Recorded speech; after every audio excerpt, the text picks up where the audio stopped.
Reza Gasarma 38 tahun, oknum dosen Unsri terpidana kasus chat pornografi terhadap mahasiswi, dapat pengurangan hukuman pidana penjara dari Pengadilan Tinggi Palembang menjadi 4 tahun.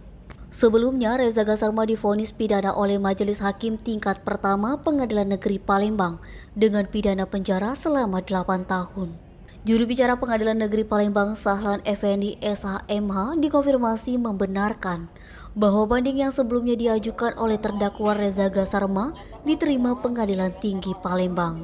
Adapun amar putusannya berbunyi memperbaiki putusan PN Palembang mengenai lamanya pidana yang dijatuhkan untuk terdakwa menjadi pidana 4 tahun penjara, denda 500 juta, subsidiar 2 bulan kurungan. Terpisah, kuasa hukum terdakwa mantan Kaprodi Manajemen Fakultas Ekonomi Unsri tersebut dikonfirmasi mengatakan, meskipun bandingnya diterima, namun masih tidak puas dengan lamanya pidana yang dijatuhkan.